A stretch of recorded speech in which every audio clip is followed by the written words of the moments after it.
Hello and welcome back to the Fortnightly Q&A. My name's Lumin and right now it's going to be a kind of short one this time around. I think only 6 people left questions. Some of them left more than one question, but it's going to be a quick one, which is nice. It's good. For a change, it's nice having it a little shorter than like 30 or 40 minutes.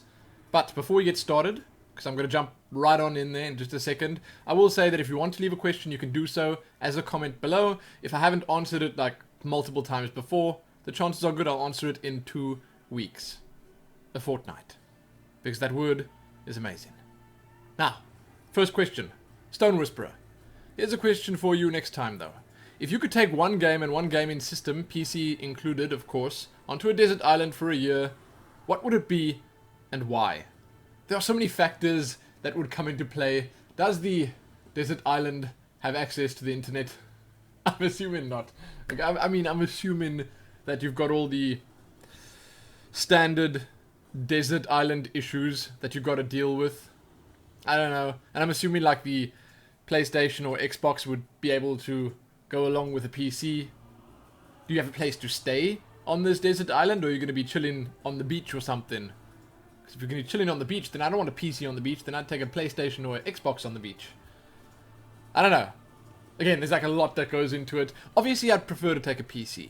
Okay, and then if there's internet access, maybe there's like some other magical Wi-Fi. I mean, that's not actually even magical at this point. I remember reading an article a little while ago about someone saying they wanted to give everyone around the world access to internet, free internet, you know, not super fast or anything like that, but they wanted to make it available globally. Not sure how that was going to be done, but I'm assuming there's going to be some sort of Wi-Fi. Anyway, if something like that's available, I'd want a PC, and I'd take one MMO, I guess, so you can like 100% no life it. World of Warcraft, EVE Online, which others are good? I don't know. Something that you can really sink time into. That would be the ideal. Okay? So you can go raiding with your guild in World of Warcraft from the desert island. Nothing better to do, you know? Sleep raid.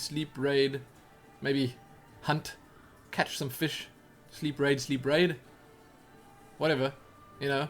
So that would be great. I mean, just imagine if you stuck for a year playing The Witcher. Okay, I'm just picking that because it's a recent example of something that released. You'd finish it, because you'd be no life in it like hardcore. You'd finish it within the first week. You'd probably 100% it within the first month. And then, what do you do for the next 11 months? So, you know, you take something that has a higher ceiling. I don't know. Maybe like an online FPS. Counter-Strike, Quake. I don't know. They're not maybe not Quake. But something like that. So I'd say PC, MMO. If there's no internet, then jeez. Like, what do you even take? What can keep you busy for a year? I can't think of anything. I can't think of any one game that I'd be able to play for a year long. Hearthstone, but that's again internet. Like, I don't want to play against no AI for a year. Just imagine the skills you'd come back with then. Anyway, there you go. Next question. Hey Lumin, have you ever thought of playing shorter free roam games like Shadow of Mordor or Assassin's Creed? You could play RPG games like Witcher, but just make 3 or 4 videos and see if people want more, and so on. That's pretty clever. I mean, a lot of channels do that. They record one session, then they just throw it out there. If people like it, they keep going. They just keep going until people stop liking it or stop watching it. It makes sense, but I mean, I'm trying to figure a new way out of doing things, or a better, smoother, more effective way of doing things. I think I'll have it sorted out and ready by like next week. I am trying to bring Adventure-worthy back and have different types of adventure. I tweeted about this a little while ago. I was looking for a new name for Adventure-worthy first impressions, but I kind of figured that why not just leave it as Adventure-worthy and then make it sort of, is X game, let's take Witcher 3, okay? Is Witcher Wild Hunt Adventure-worthy? Question mark. Video title. Done. Okay? Then in brackets I could at the end put first impressions, first look, whatever, you know, just at the end of the title. that could be the first impression. So, is X adventure worthy? Then, if it's more of a review, more something that I've played an extended period, so if it's something that I'm more knowledgeable about, then, say for instance I had to do one of Witcher after having played 10, 15, 20 hours, it would be Witcher 3 Wild Hunt is adventure worthy.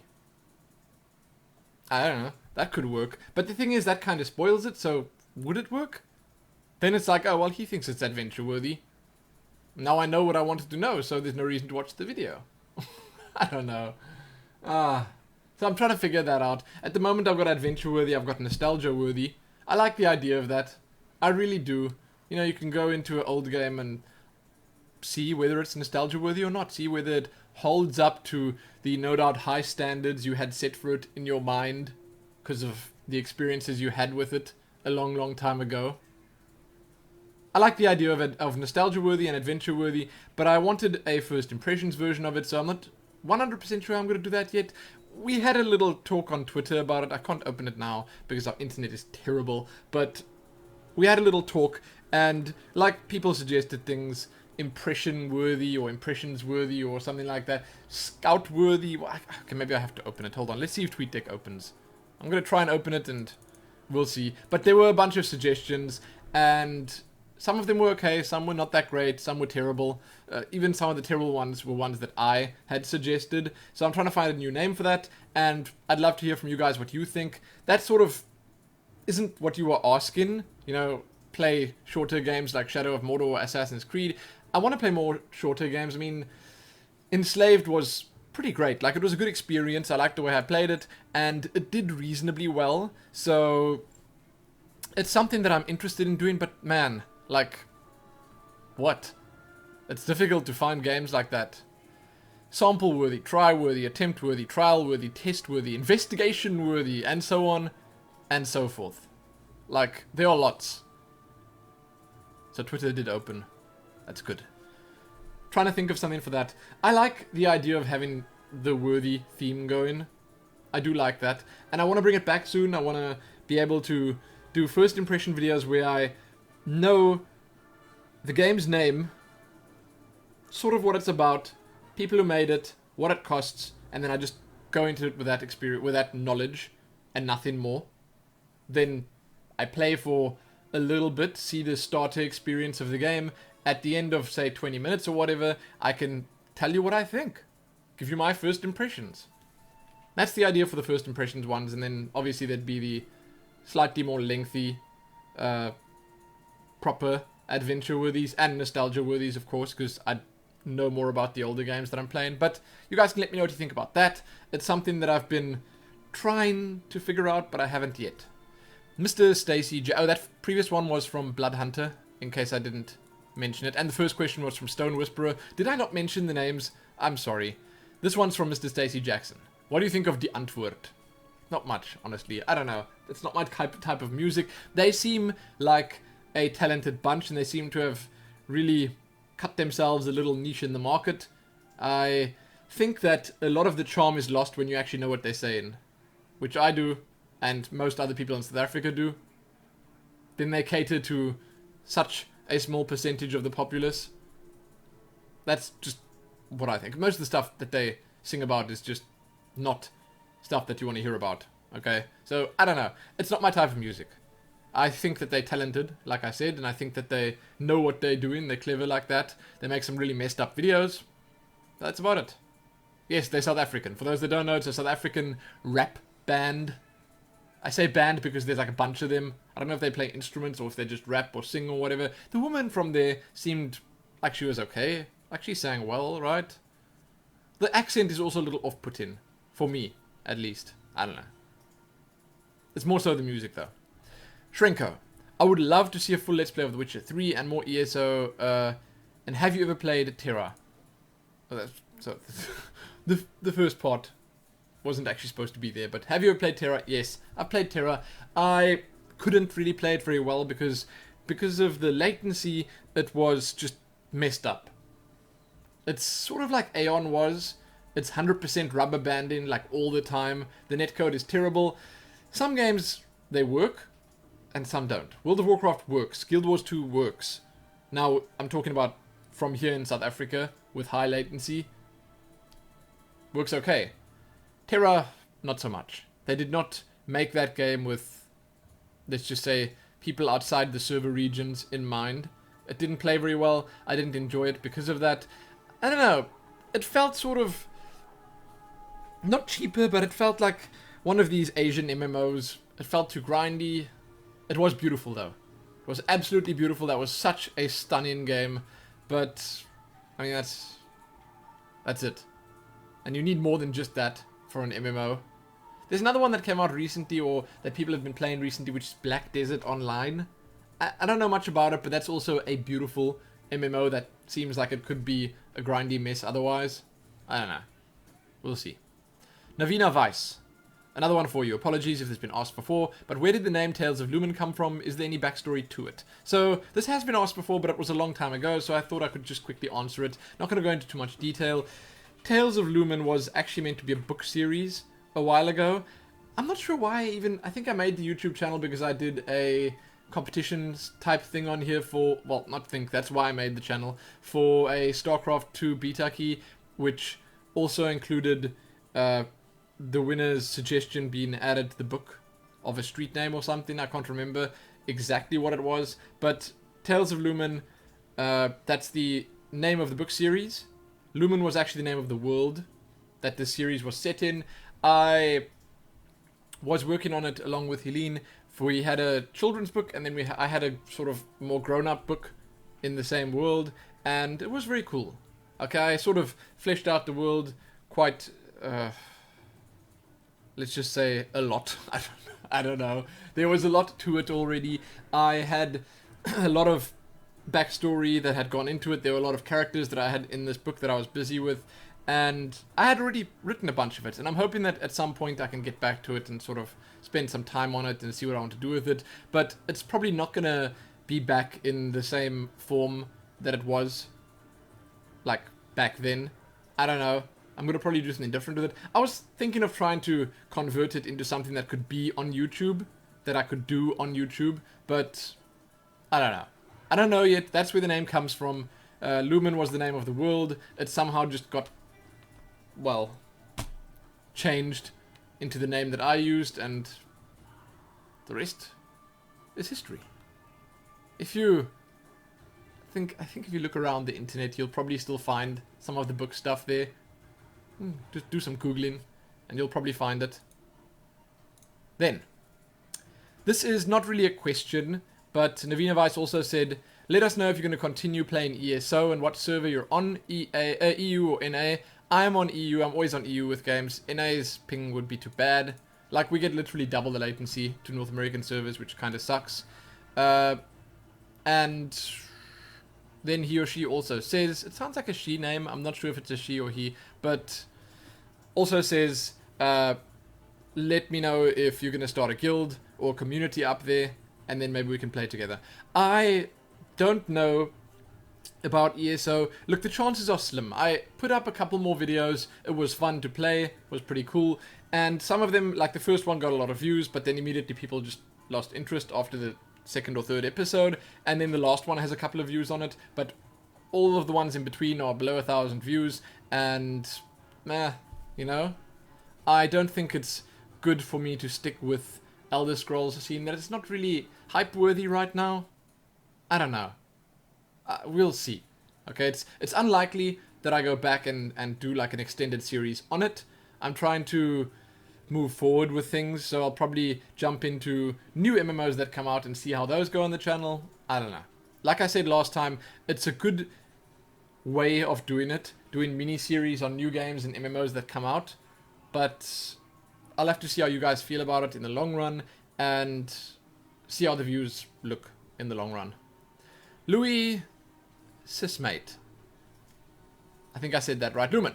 I'm from Australia, and I'd like to know what you and Helene thought of Oz in general, and if you'd visit here anytime. Helene actually has family down there. We have family down there. Her sister and the sister's husband and their child live down in Australia. The chances are good that I know she will probably at some point go down there. Who knows? Okay. But, I don't know. I like the country. It's an amazing country. It seems like a great place to live. Really cool, but it's just too far. It's like, for me, that's going sideways. Might even be a slight downgrade in terms of the distance. I don't know. And then the time zone differences as well. It's like so far away from the rest of the world in terms of time zones, and so different in terms of time zones. So for me, it wouldn't be a great place. I would never consider moving there myself, but I do think only good things about the country and the people from Australia. Australians are the best. Okay, that's a fact. If we had to go anywhere, it would be Europe or the US or anywhere that's slightly more, well, central, I guess. L. Locky, or Lilocky, 2 L's, that's pretty much what it is. They Lumin, 2 questions. Are you into game making, even if it's a small mod or game? Or perhaps art or music making? I'm into it, but I'm not into it. I mean, I love the idea.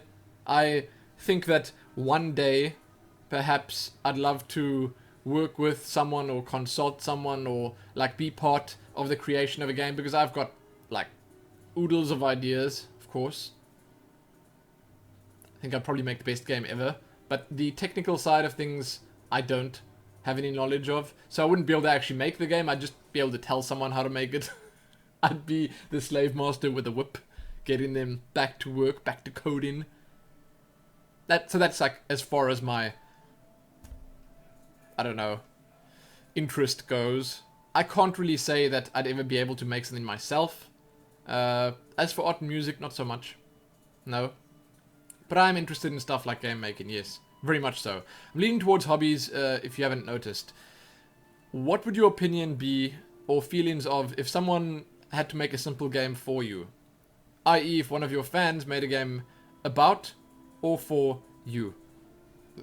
Great. I mean, it would obviously not have my official seal of approval on it. Like, I wouldn't say, hey, this is the official Tales of Lumin game or anything like that, but it would be amazing to see, of course. I would have nothing against that.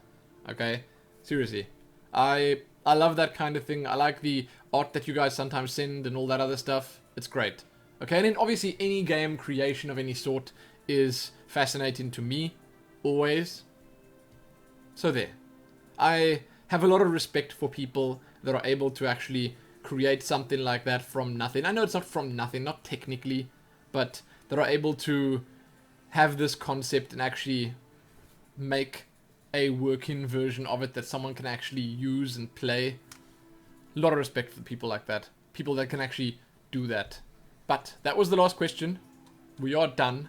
You can check back in 2 weeks for the next Q&A, and if you have any questions, as I said at the start of the video, please feel free to leave them below. They can be about anything. The games that I've been playing, games that are coming out at some point in the not too distant future maybe, or in the distant future, doesn't matter. Real life, food, movies, series, anything. I don't care. Ask away. But that's it. I'm done. Check back in soon for more, give it a like, share it, and do all that good stuff, most importantly. Happy leaving those questions and enjoying the answers. Happy that.